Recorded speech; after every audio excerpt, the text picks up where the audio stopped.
Welcome to the Propreneur Podcast, where we help practice owners become better entrepreneurs. I'm your host, Dino. Tonight, let's get on to tonight because I'm just excited to have Mike here. I have known Michael for, 15 years, Michael? Like, I came to Utah in 2008, and we met probably shortly thereafter through Garrett, And Michael is my personal insurance advisor. He does all of my stuff around my insurances, my life insurances. He has mine, he's got Shannon's. And he's not just a guy who is, looking at, this premium is low, so you want to get the lowest premium, right? Or, here's a term life insurance that's going to suit you well. I have a term, I have whole, I have all that with him. But he is somebody who will advise you on business. And that's what's really cool is he wants to know what your strategies are for business. And so I wanted to have Michael on because we had talked a couple of times in here. The conversation of finances and money has come up, retirement, what's happening, what's going to be going on in the future. And Michael's one of the smartest guys I know. You all know that not next month, but the following, we'll be having Jim Do on. And that's a different type of planning because he's more of a advocate for you, whereas Michael actually has the products and things to talk about. What I love about Michael is he's going to go through his whole process with us of how he looks at a client or a business. And it's going to give us some really good insights into that. He is the author of the book, What Would the Rockefellers Do? Which he'll explain a little bit more about that as well. But I fully trust him being here. I'm super honored to have him here. So take a lot of notes, be ready to ask questions. He's going to take some questions later on. He's going to give you guys some free stuff too that I know of. And I'm excited about that. So Michael, take it away. Well, again, thanks for having me on the call, Dino. It's been fun over the years to do business with you, get to know you, assist you personally, and then to have all those business conversations. I'll be 50 years old this August.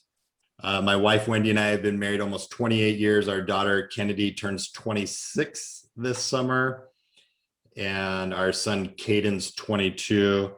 And when I'm not in the office advising on finances and money, I do race an off-road vehicle.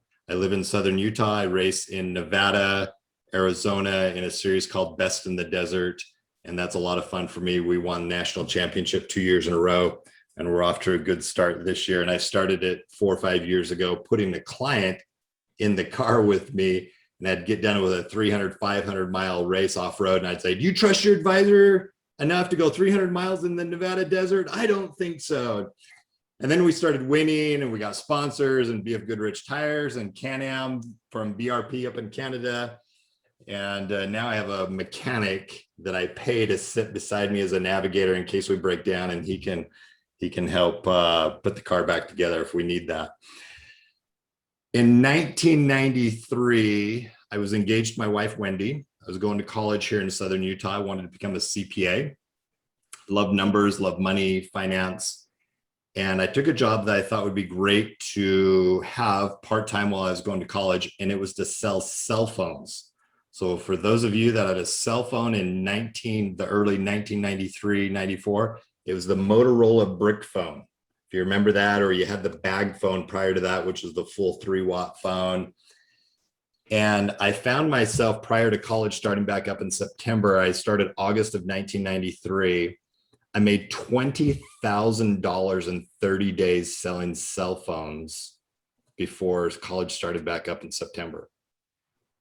Wow. I finished college, continued to sell cell phones through 1999, making no less than $250,000 a year. And I hadn't made 20 grand in a month, let alone in 30 days in 1993. That exposed me to all sorts of things financially, investments, convenience store down in Las Vegas, real estate with my father-in-law, made money, spent a lot of money, and learned a whole bunch about money. So I got into the financial services industry in 2000.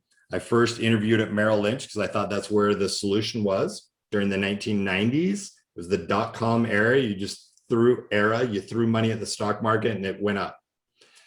And so I remember taking my tie off, having to sell it to this guy in an interview at Merrill Lynch.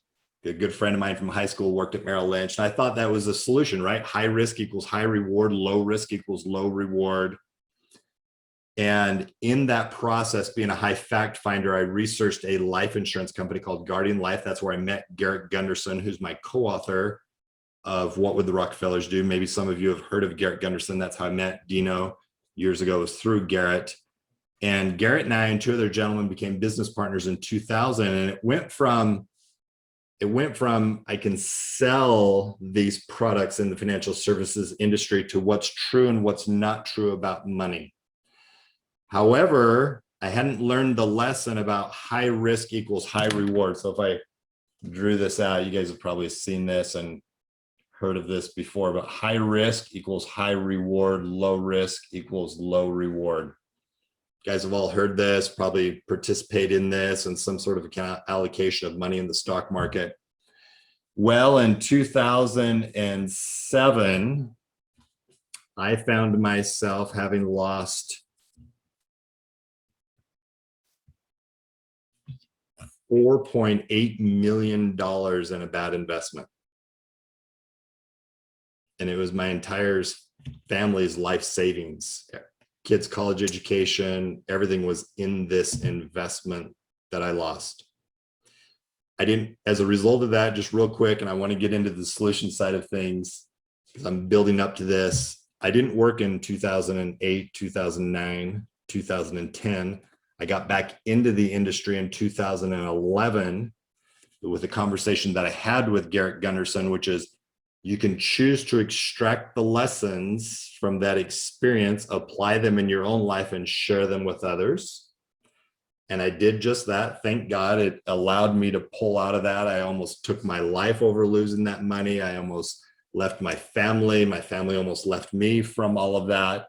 But what was created from that was Vault AIS and what I'm going to now share with all of you to gain clarity around AIS. AIS is number one asset, number one investment, and the number one strategy in the marketplace today, which does apply to Canada also. We have advisors up there that we affiliate with and refer clients to all the time. Number one asset, number one investment, and number one strategy.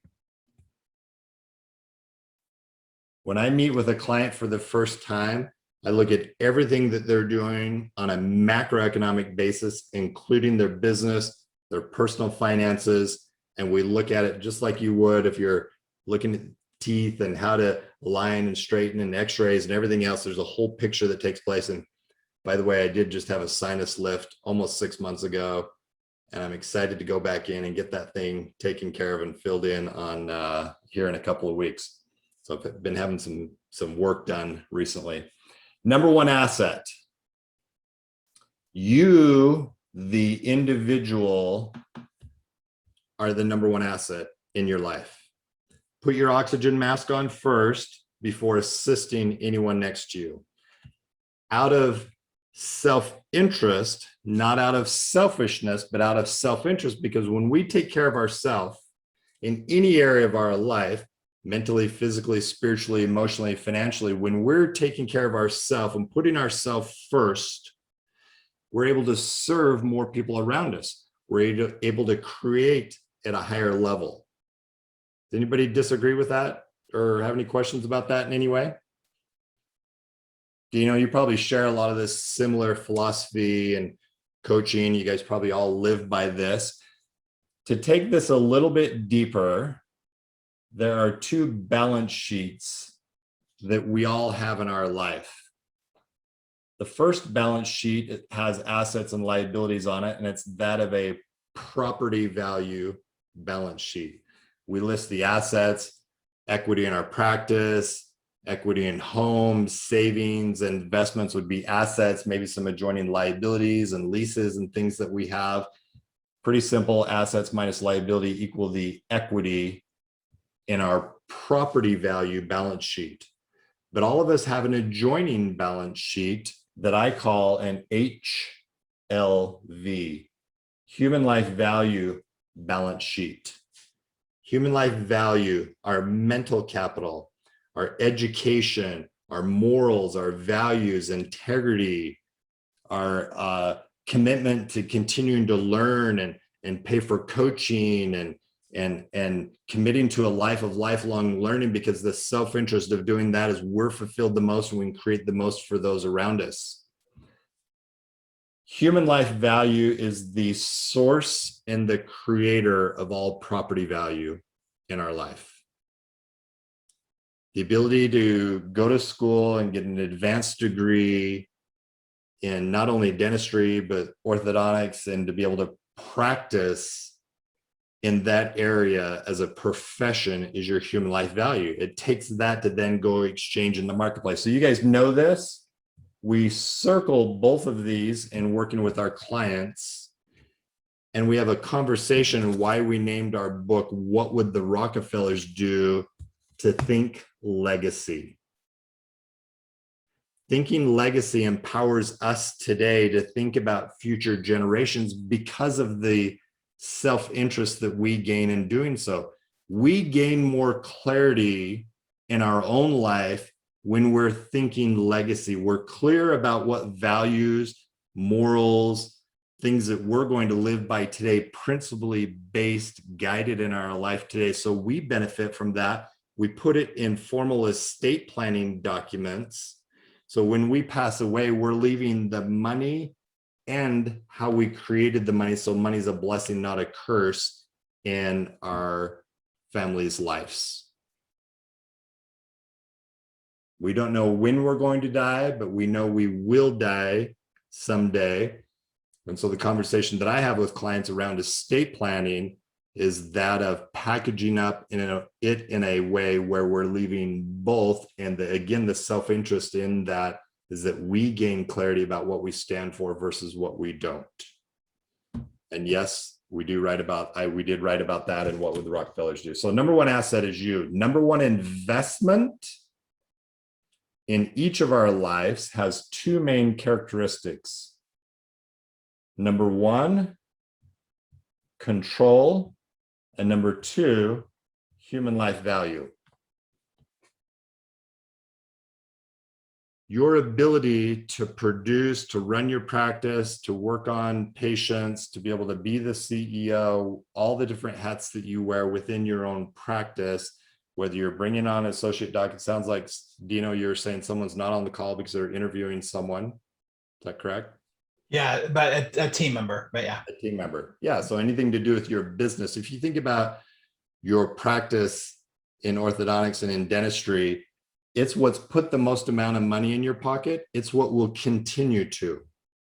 So your ability personally and professionally to run your practice with your systems, processes, marketing, and everything that goes into running your practice, your ability to do that at the highest level is your number one investment. It's what's put the most amount of cash in your pocket. It's what will continue to put the most amount of cash in your pocket. So when I meet clients, if they have investments that they don't control, where they don't have knowledge and expertise, the mental capital, the human life value, that becomes a big blinking red light, because it distracts them from their ability to continue to produce at the highest level in their area of expertise, in your area of expertise. It's exactly what happened to me. I got distracted.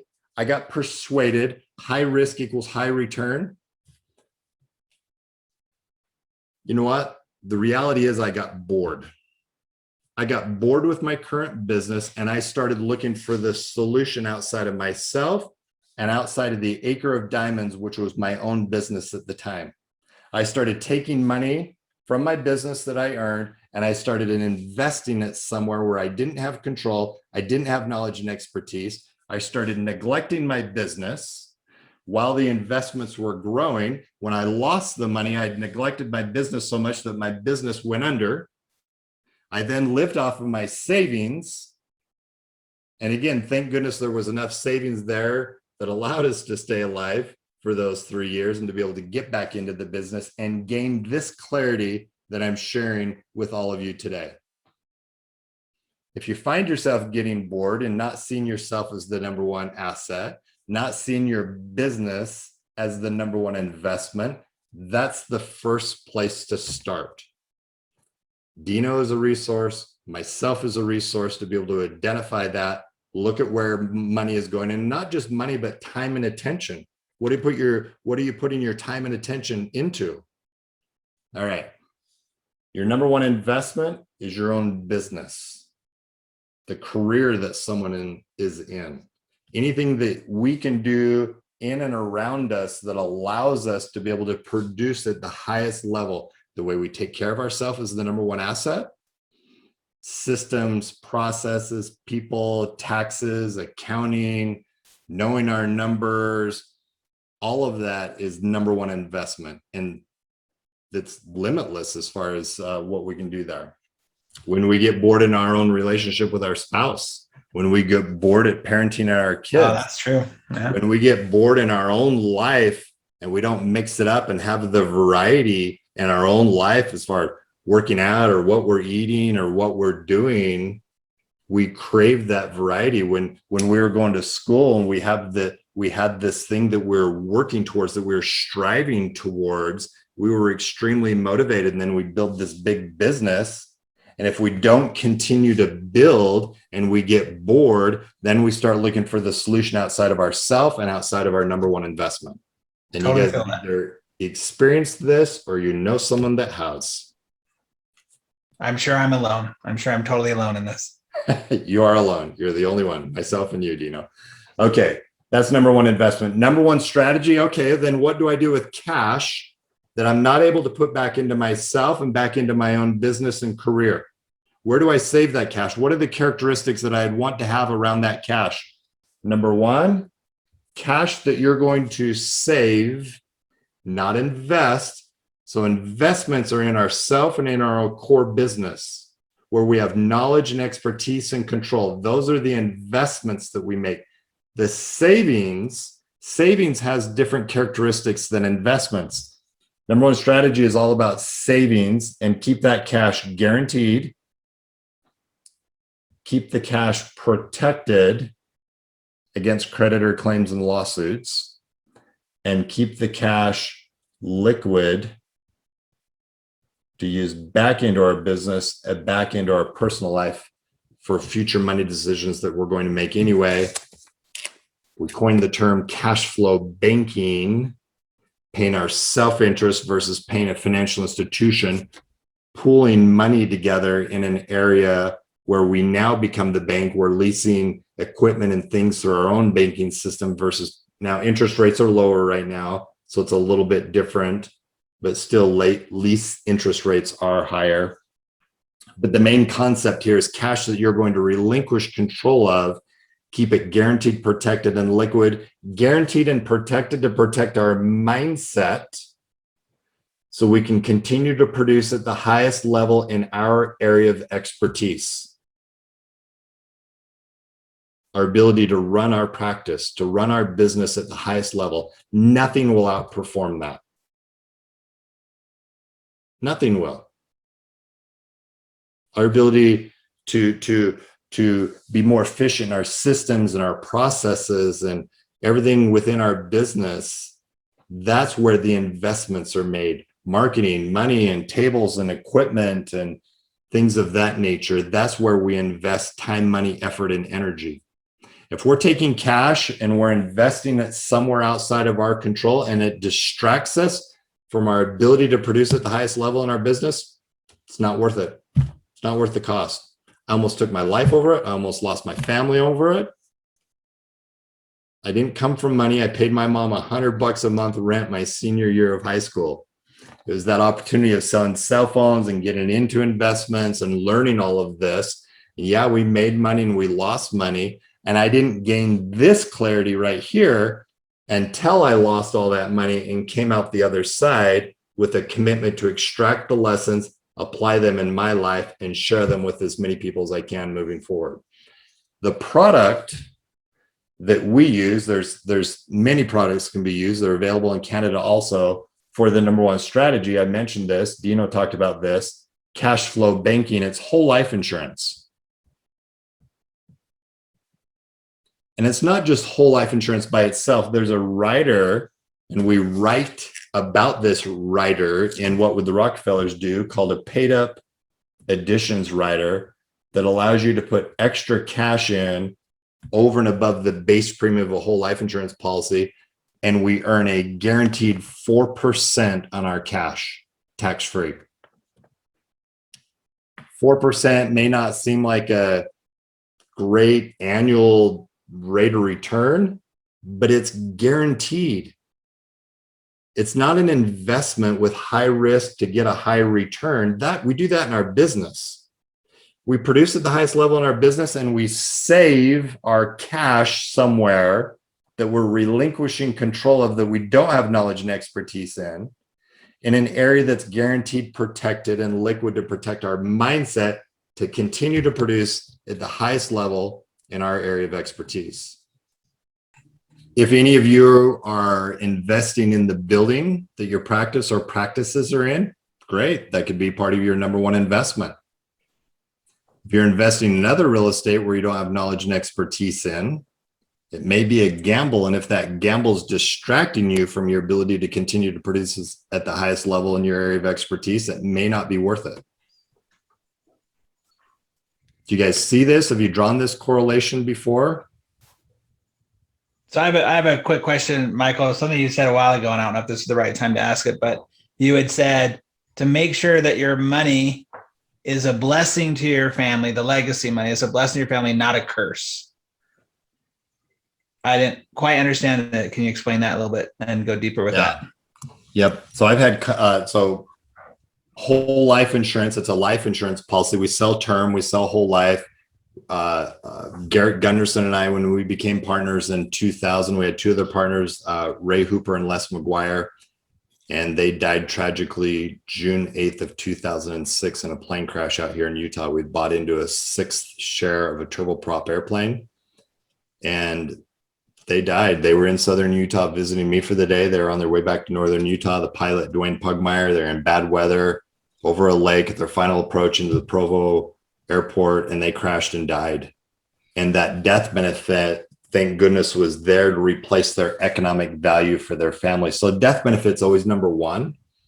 But I have clients that say, Dino, I don't want to make my kids trust fund babies, or I don't want money to be a curse in their life. I want them to earn it the way that I earned it. And I want them to get all the benefits from the education of earning it, to be able to earn $1 and spend $1. And I agree, there's no other substitute than our kids earning $1 and spending it themselves. So the estate planning is essential. Chapter 12 of what would the Rockefellers do is devoted completely to the estate planning side of things. We brought Andrew Howell in, the estate planning attorney that we use, to talk about this, that if we died at an earlier age and money from life insurance, our practice and real estate and whatever other holdings we have is left to our kids, and the kids are younger, we want strings attached. We want strings attached for them to read this book, get this degree, and put the money to use to be able to educate them versus just outright giving them millions of dollars in cash. And then as they get older, that can change to where if they're in a profession and they have the education and they've done all that and we're older and then we finally pass away, that money comes into them and can be a blessing in their life versus a curse. Like someone winning the lottery and not having the education around money. Does that answer your question, Dino? Yeah, that makes a lot of sense. I love that idea too of having it merit based, that they earn it. We did that when Andrew's my attorney too, and when well said, when we did that years ago with him, and I think that's just a smart way to go. Yep. All right. Hey, Michael. Sorry. Yes. Quick question regarding the whole life policy. Is that a vehicle then to bring money back out of for retirement use or whatnot as well? Yeah. Great question, Todd. And you're in Canada, correct? Correct. Yeah. Yeah. And they offer these policies up there also. So yeah, I have my personal practice here, Vault AIS. I have my personal residence, and then we have all our whole life insurance policies on my life, my wife's life, and our kids' lives. And I keep a certain amount of money in the bank locally. I put everything else into the whole life insurance policies. If I ever need to use any of the cash in the whole life insurance policies, it's liquid where I can, but my intent is to not touch it unless I need to for some sort of a banking purpose, but then I'm going to use all that money in the life insurance policies to retire on tax-free. Correct. Does that answer your question? Yeah, you bet. Thanks. You're welcome. Let me show you guys this. This is the hit. I know it's different in Canada, but this is the history of the US federal tax. There was no federal income tax in 1912. It started in 1913 at a low rate of 1% and a high of 6%. Lasted for 3 years. The high skyrocketed. It went to 15 and then skyrocketed over 60%. We're at 37% federally, federal income tax.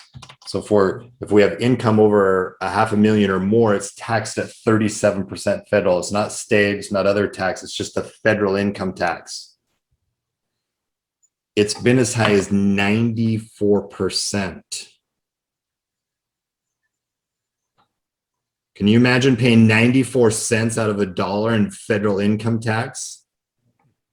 Ronald Reagan was making movies and he got into the 70%. It was as high as 70% then.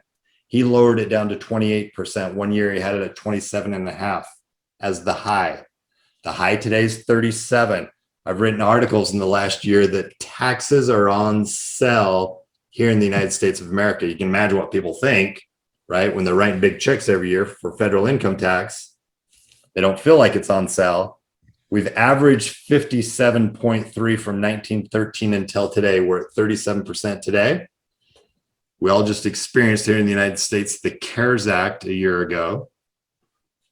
The other acts that have been out, when I got in the industry, the national debt was 6 trillion. It's almost 30 trillion today. Where's that money going to come from? It's going to come from taxes being paid in the future.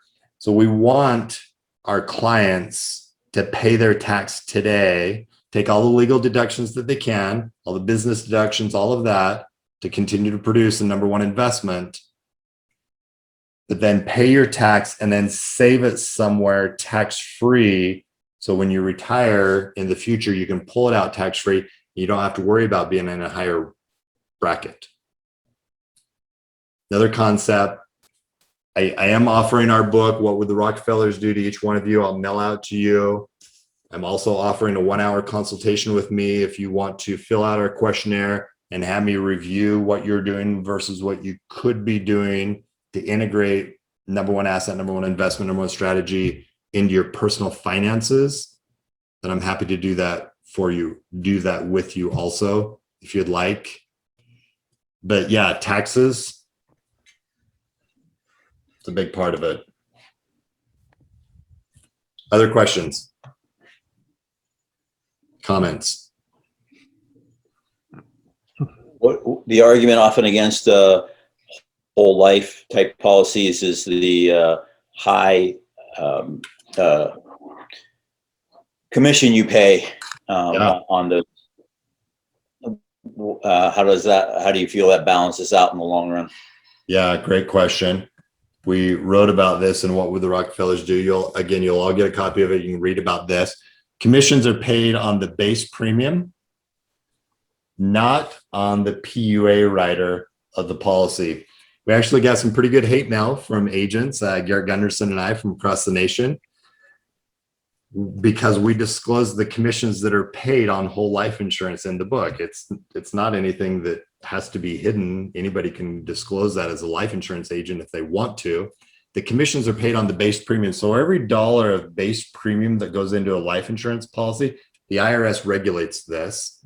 We can put between $2 to $3 of paid up additions into that same policy and not go over the MEC limit. It's called a modified endowment contract. It keeps the cash in there tax free. So if someone's putting, if someone wants to put away $20,000 a month into a whole life insurance policy, we're going to take a fourth of that, a third to a fourth of that, and make that base premium work, because that's where the commissions are paid. And we're going to take the rest of that as a paid up additions rider that goes straight to the cash value to build that cash value quicker, and now actually make it something that could be comparable long-term to money allocated in the stock market inside a 401k or an IRA or a SEP plan, and make it really attractive. So that's how we get around high commissions on the base premium of a whole life insurance policy to make it work in someone's portfolio. Thanks. Was that, I don't know if that was clear to me. I mean, I get it because you and I just talked about this yesterday. Yep. That was clear. So you're basically the commission is on the base premium only. So I'll use me as an example. My base premium on one of my policies is $600 a month. So that base premium is what you're getting commission on, but anything I put above and beyond that, so $1,200 more a month that I can add to that is just straight to my cash value plus the compound interest of that cash value, because that's the 4% a month that I'm getting guaranteed. A year Guaranteed. And then for a month would be great. If you can create that product, I think we're all in. But you're only getting paid off of the base premium. That is correct. And James, you on the base premium, that's not credited to the cash value the first 2 years of a whole life insurance policy, but it is in the third, fourth, fifth, sixth. In the 7th year, they release that base premium back. So whole life policies on the base premium are front loaded. And so if someone gets into a whole life insurance policy and cancels it before 7 years, they're going to lose money. It's a long-term strategy product. It's a product that we want someone to have on their life for their entire life, whether they live to 85, 95, 105. In fact, whole life insurance, all permanent life insurance products now go to age 121 because people are living longer. When I first got in the industry 21 years ago, it was age 102. And they've increased that. But you'll still net over 4% on every dollar, including the base premium. But that happens after 7 years on the base premium. The paid up additions is something separate, but that helps accelerate that whole growth in the policy by adding that rider to it. So whole life policies are not created equally. They have to be structured with the paid up additions rider in order for them to be something comparable to another investment. So can we talk about this, Michael, as a strategy of like, why would this be a strategy? I'm assuming everybody on this call has, their financial advisors who are putting them in certain, 401ks or mutual funds or whatever stocks. As the industry is shifting a bit around, like there's more DSOs coming in, there's more corporations coming in, the multiples of what practices are going to be worth, 10 years from now might not be what they used to be. So how would somebody use this as a strategy for not just retirement, but if they want to invest, say, more into another practice or and to grow that business? Like, what have you seen, whether it be, I know you have some ortho clients, but what strategies have you seen being used? I know me personally, I'm looking at it to use it for, if I'm going to invest in a real estate of my own home, or even if I want to buy a car later on, I'll be my own bank. I get that. We've had those conversations, but how would they use that in this scenario? This is an exponential growth curve. This is the cash value of a life insurance policy. When you purchase a whole life insurance policy from a mutual life insurance company, not a stock life insurance company, there's two types of life insurance companies, stock and mutual. You want to purchase it from a mutual life insurance company so you participate in the dividends or the profits of that life insurance company. And an article and written in the book on mutual life insurance companies. Mutual life insurance companies in the United States of America are the safest financial institutions we have. Safer than banks, safer than any other financial institutions. They have to keep dollar for dollar in reserves. Banks only have to keep 7 cents on a dollar in reserves. So the life insurance company that issues the life insurance policy contractually guarantees with you that they will lend you their money based on the amount of cash that you have in your life insurance policy. So if you have $1 million of cash value build up in your life insurance policy, you have a line of credit with the life insurance company up to 96% of that cash value. No questions asked. So if you want to take $500,000 out and go purchase or open up another practice, and you don't want to do an SBA loan or something like that, they're going to charge you 5% and they will lend you their money, and they put a lien against your cash value so your cash doesn't break that exponential growth curve. You're earning a guaranteed 4% on your cash plus the dividend. The dividend is not guaranteed, but very predictable because they've never not paid it in the last 150 years. So we always count it. It's about another 0.5%. So you're earning 4.5% net on your cash. Whether you take a loan from the life insurance company or not, it's going to continue to grow at 4% guaranteed plus the 0.5% dividend. But you're paying them 5%. You're earning 4.5%, and you have use of that money. My wife Wendy and I sold our home 2 years ago. We bought a smaller house, took a policy loan, paid cash for the home so we didn't have all the closing costs. We knew we'd only live in it for maybe 10 months or so while we designed a new house plan and build a new home. And then we secured a long-term mortgage because interest rates were only 3.5% on the long-term mortgage versus 5% from our life insurance policy. But we took a policy loan, paid cash for that small home, and then sold it within a year. And it was just the ease of getting that money. So whether you want to use it for equipment, whether you want to use it to open up another practice, you have that money available through a policy loan if you want to use it like that. And so with your house scenario, when you sold that, if you sold the smaller house and you made a profit off of it, that just work like an IRA where it just rolls right back into your life insurance? No, it's separate. So we sold the home. We did make a small profit on it. We just pocketed the profit, and then we paid off the policy loan to the life insurance company, and they released the lien against our cash value, which made all that money available again. Oh, so you just paid it all back. And then on that pocketed money, you could have also then, if you wanted to, use part of that pocketed money for your 1 time a year dump into your policy, right? Yep. And there's more advanced strategies around that I could go into with each one of you and individually around what's taxable, what's not, and how to do some of those policy loans if you're looking at doing that. But most of our professionals, they're just focused on their practice, producing at the highest level and peeling off, 20 to 30% of their profits and socking it away into the whole life insurance to build that up as large as they possibly can to be able to retire off that amount of money in their life insurance policies. Can you go into that part though? Because if they're going to retire off of that money, is every time they pull out money for their retirement going to be a 5% rate? Yeah, great question. 2 ways to access your cash value. We just talked about the policy loan. The other way is just withdraw it.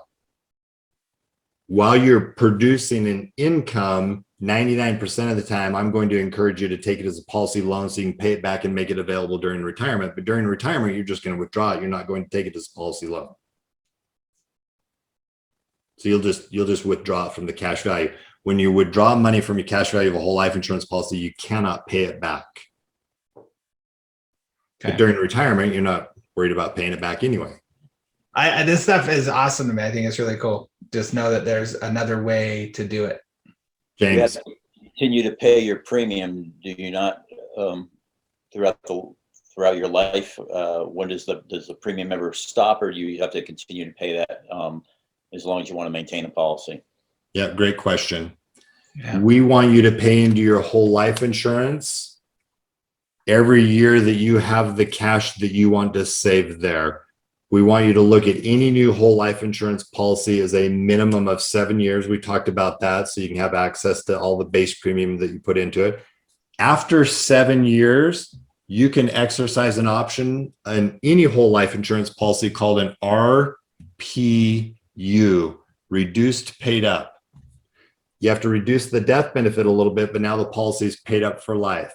We exercise the RPU option when we're done, when we're making the conscious choice of, I don't want to save money into the whole life insurance policy any longer.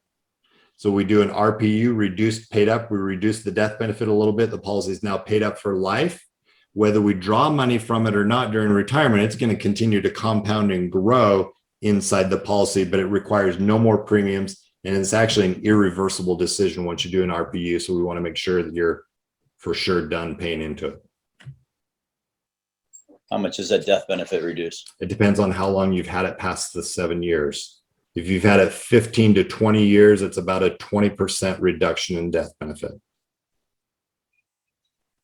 Not much. But by that time, if you've had it 15 to 20 years, most likely your cash value is more than the death benefit, right? No, great question. Let's do another drawing here. Cash value down here, death benefit right here. Let's take a $5 million death benefit day one. Cash is at 0. Cash value grows. Death benefit continues to grow. Oh. So down the road, say you have 2.5 million of cash value, you're going to have a $7.5 million death benefit. Even if you take out the 2.5 eventually? If you, whatever amount of cash value you spend either by withdrawal or policy loan upon death is taken from the total death benefit. So if you were to take out 2 million in cash value and died, it would pay out a $5.5 million net death benefit. Got it. There's a lot more I could go into. I'm giving you guys a crash course on whole life insurance. What I would encourage you to leave this call with is AIS. I'm my number one asset. I get that. I want to continue to live a challenge-based lifestyle and continue to educate myself because it fulfills me the most and creates the most for those around me. My business, my practice is my number one investment. It has been, it always will be. Anything and everything that I can do personally and professionally to make sure that it's performing at the highest level is my number one investment. It's not my saving strategy, it's my investment. My saving strategy, when I'm going to relinquish control of my cash, where I don't have knowledge and expertise, I want to keep that cash guaranteed, protected, and liquid. If you're sold on that or want to find ways of implementing that into your personal life with your business at a higher level than you're currently doing, that's when I would encourage you to schedule and meet with me. But we will send you the book with no obligation. You can read about this in more detail. And then the invitation is there if you'd like to have a one-on-one consultation with me at no charge. So Michael, how did you, so for me, I gotta say there's a little bit of, have to shift my thinking a bit, because when you say that my business is my number one investment, to put all my, because I have control of that business, I can call some doctors and get some more clients on, I invite more people into the network, like that's obviously control of that. But then I think, well, but an investment of, I'm going to go buy a real estate or a small apartment complex or whatever. I guess the flip the switch in my head is, and those can be very lucrative and I have almost zero control over them. Yeah, Dino, if you want to become an expert in real estate and rentals like that, then gain some knowledge and expertise. But look at the trade-off. Will it cost you putting more people into your core business by doing that? If it doesn't, and you have a desire to do that, then gain expertise and knowledge in it. That can become a number one investment for you also. But too many people like myself just put money there based on other advisors telling them it's a good deal where they have no control and no knowledge and expertise. And then they lose money and end up losing money in their practice as a result. And that could be the same thing for stocks or any of that type of stuff too. So yeah, that's the shift in my thinking of. Alyssa, do you have a question? So yeah, so when something's too good to be true, it is. And when, forgive me, this is just my perception, if it seems like a really solid strategy, why aren't more people doing it? Does that make Good sense? question. Yep. Financial institution, and we write about this and what would the Rockefellers do. It's actually in the first couple of chapters. Financial institutions have an agenda. It's no surprise. It's fourfold. Number one, financial institutions, banks, mortgage companies, stock brokerage firms. It's fourfold. Number one, they want our money. Number two, they want our money on a regular basis. Number three, they want to hold on to our money for as long as possible. And number four, when it comes time for us to go and get our money, they want to pay it back to us as slow as possible. Alyssa, what do banks do with our money when we put it on deposit with them? They lend it out. They do. But they don't teach us to lend out our money. They take our money, pull it together with other people's money and lend it out. They lend it out to you on a lease for equipment. That leasing company takes that money and puts it back into the bank. The bank then lends it out to me for a home mortgage. The home builder takes that money and puts it back into the bank. The bank then lends it out to James for a new car. The car company puts it back into the bank. They turn $1 over on average 5 to 6 times during the year. It's called fractional reserve banking. It's no conspiracy. That's just how banks and financial institutions operate. So they teach us to accumulate our money with them and don't touch it. Don't touch it. You'll break the compound interest growth curve. You know what? It's more efficient to do a 15-year mortgage than it is a 30-year mortgage because you pay less interest on a 15-year versus a 30-year. They want their money back quicker so they can turn it over and over and over more. So they teach us one thing while they do the exact opposite. So all the products and services that they manufacture and sell meet their agenda. We get a benefit from it. Don't get me wrong. I'm not saying we don't. But that's different than they would have you, a traditional advisor working for a bank or a financial institution would have you put money into a SEP IRA. They wouldn't have you put money into a whole life insurance policy. They would teach you or talk to you about high risk equals high rate of return and let's allocate it in the market and all of that. That's what they would have you do. And they'd have you put that money in there and not touch it. So you have money in your IRA or your SEP plan. You're out here leasing equipment and doing other stuff in your business practice, and you're not coordinating those two money decisions together. That's why. But there are thousands of advisors like myself now that are using this strategy with clients. So it's gaining more and more traction, especially over the last 15 to 20 years. I liked your point, Michael, that I've never heard you say before on this note of kind of what Alyssa's saying is, I want to pay myself interest versus paying the bank's interest. I never looked at it as, I want to pay myself my interest, and I'd rather not give the bank as much money as I possibly can. Yeah. No. Especially with the profession of orthodontics and the cash that's generated and created and your ability to save that cash and use that for future money decisions. Definitely. Yeah. How are whole life different than variable life? Completely different. Universal life. So variable universal life. It's a universal life chassis. That universal life came about in the 1980s. Prior to the universal life, it was just whole life insurance and term. Again, whole life insurance has been in existence for almost 200 years.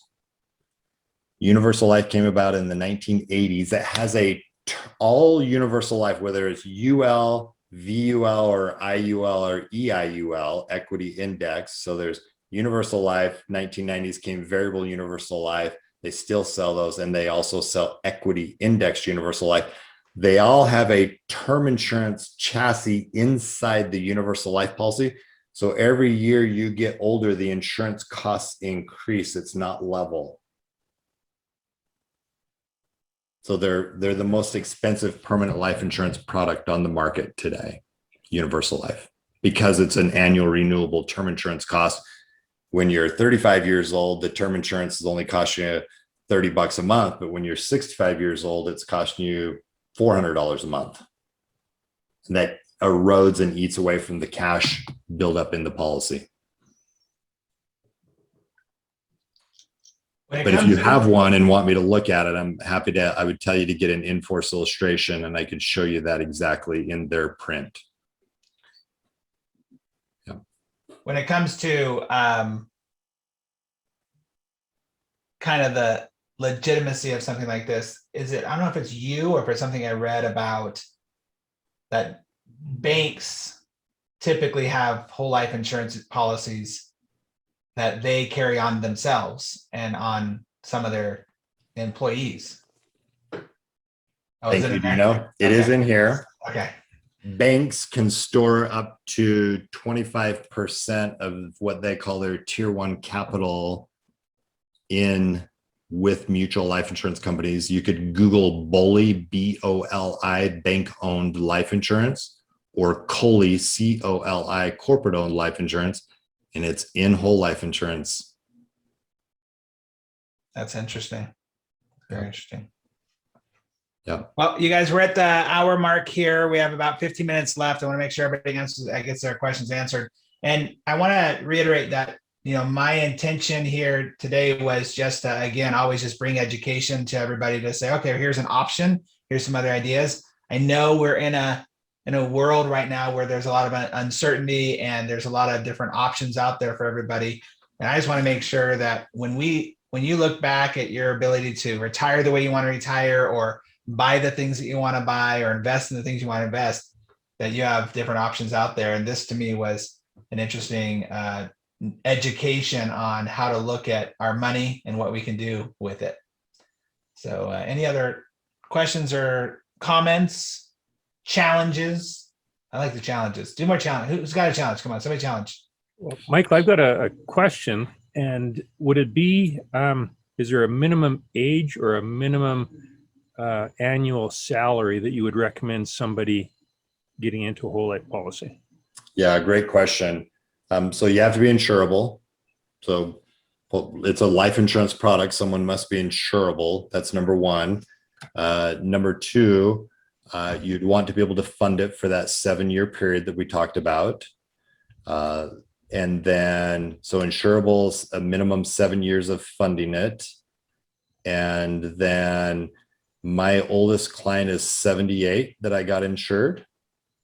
Had a lot lower internal rate of return because we're funding it for estate planning purposes. But my average client age is in their 40s, early 50s, and I have lots of clients that I've insured in their early 60s also. Yep. If we can fund it for 7 years, we can make it work.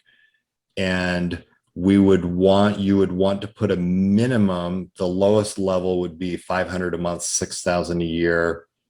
I have clients that are doing up to 3 million a year into whole life insurance. My thought pattern was more along my kids' age. Would you recommend someone that young? Yeah. I put policies on my kids 19 years ago. Gotcha. Yeah, I was going to mention that. I mean, you said that, you mentioned that just barely. Can you just touch on that about the ability to add life insurance as a benefit to your kids or other people, business partners, right? Stuff like that. Yeah. Yep. So the most common is your kids. And then as Dino talked about, a business partner, Ray and Les that died in the plane crash, Garrett, Gunderson, and we had buy-sell agreements. We owned life insurance on each other's lives. So thank goodness, not only did the spouses receive death benefit to take care of the economic need, but we had it in the business to be able to buy out the spouse of that partner that passed away.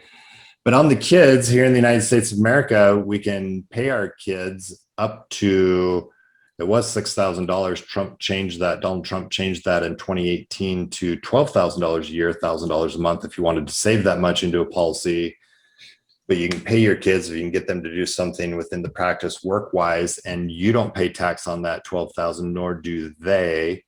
And we have clients saving that into whole life insurance. For us and our kids, when they turned 16, we bought their first vehicle through the whole life insurance policy. There was a payment associated with that to pay it back to the life insurance company. And each individual does this separately with their family, but with our kids, if they maintained a 3.8 GPA and were involved in an extracurricular activity at school, we made that payment for them. If they maintained a 3.8 and didn't have the extracurricular activity, then they needed to work part-time. And so we started teaching them about banking and money as an introduction at the age of 16.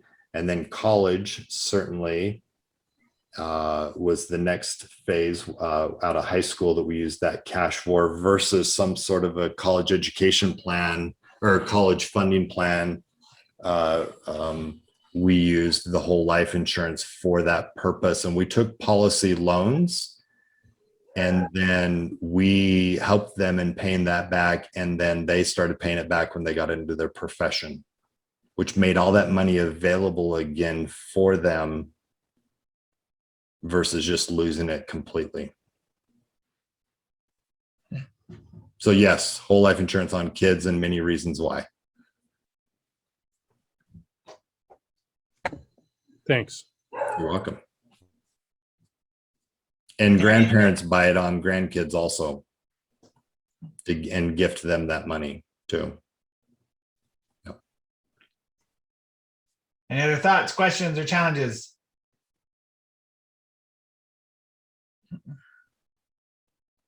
It's your opportunity. It's the typical commission on a policy there, the base premium. Then what is it? 30% or 60%? What is it usually? 55. 55%. Yes. For on the first year commission on the premium, and then there's a trail for life on that base premium. So how do you decide what your base premium is? And isn't that base premium going to determine the death benefit? Yeah. So we look at your existing cash flow and how much you want to save into a policy, and then we'll divide that by a third or a fourth and make that the base premium, and then make the rest PUA. So it's how much money someone puts into a whole life insurance policy is based on their current cash flow and how much they want to save into it. And then we back into the base premium. So it's not necessarily on what their liability is needing on a death benefit at the beginning.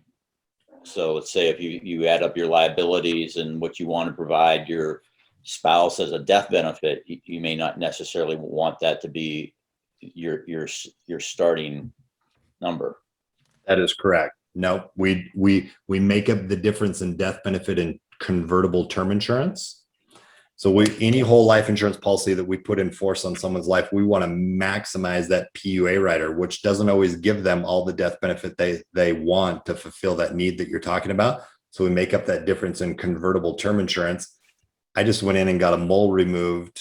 Dino, I don't know if I talked to you about this, in just before Christmas this last year, and it was cancerous.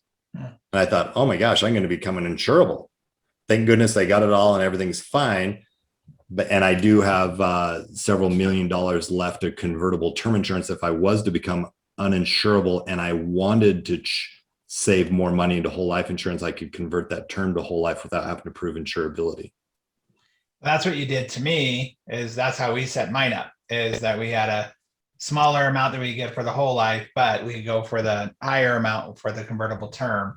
Yeah. And I also wanted just to point out, I don't know if anybody thought about this or cares, but one of the things that's been a benefit to me was last year when my income went to zero, we reached out to Michael, and you can change your PUA to any time to the minimum that it can be. I think mine went down to like $10 or something like that, right? $10 a month is the minimum, up to the maximum, which could be thousands and thousands of dollars a month. So what was the benefit was going, okay, well, I don't have to like not pay my life insurance. I just had to pay the base premium, but I could bring it down from what I was paying, the 2 or 3 times more, just to give us that relief. And then we can bring it back up whenever we want. And that to me was huge, because if I have been in a situation in my life before 20 years ago when we just cut off our life insurance because I didn't want to pay that. And that was a term life insurance policy, right? We needed that $100, but yeah, so that was a real big benefit too. All right. Any other questions or thoughts? All right, Michael, how do they get in your book? Great question, Dino. I think it'd be best maybe to just get their information from you if you're all agreeable, Dino, and then I can mail it out to them. Yeah. Is that the easiest way? Yeah. I don't have all of your addresses, so if everybody's, I probably do, but somewhere, I don't know. I do because I send you out books, but they're not. Let me give you guys this also. If you want a head start on this, you can go to our website, www.vaultais.com. And right on the homepage is a video of me explaining some of what you've already heard and an assessment. The assessment is very detailed. There's 10 key areas of our life financially. If you want a head start prior to getting to the book, go on, take that assessment, look at those 10 key areas of your life of where you are currently versus where you could be with taxes and investments and insurance and savings, number one asset, number one investment, number one strategy. All that is part of that 10 areas that you can assess yourself on. And you also enter in your information where it says referred by, just put Dino, and that'll give us your information. We can get the book out quicker to you. All right. So does everybody send me an email with your address? If you're not going to do the assessment, which that'd probably be easiest for you to do, but if not, just give that to me. Remember, if you guys are up in Canada, that book's going to take at least a month longer, but still, I have experience in that.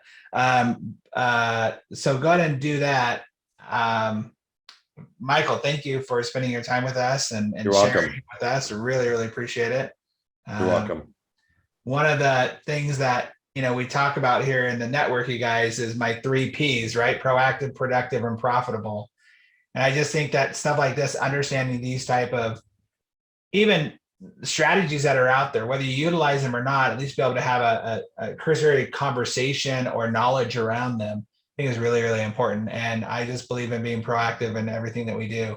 So I hope this helped you feel like it was something that you could add to your tool belt of understanding and knowledge. I highly encourage you all. I mean, I'm a product of the product, right? So I encourage you to reach out and just even get the assessment, just have a conversation. I love how Michael has said, like, there's no obligation. It's just like getting more information. And that's what I love to see you all do. My hope is that you all, retire with Scrooge McDuck money, that you can dive into the coins and all that fun stuff, right? And I whatever that is, maybe this is an opportunity for you to do that. Maybe it's not, but it's an opportunity nonetheless. So thank you guys for being here. Thank you for participating in the questions that you asked. I hope you guys all enjoyed it and felt it was worth your time. Please feel free to reach out to me if you have any questions. Reach out to Michael, and we will see you all in 2 weeks on the first Wednesday of next month. Thanks so much again for listening to the Propreneur Podcast. We really appreciate your support. If you haven't subscribed already, please make sure you do so. Also, if you feel like you might be a good fit for our podcast as a guest or know somebody who you think would be, go ahead and email us at dino@dinowatt.com. Again, thanks for support. We'll see you on the next episode.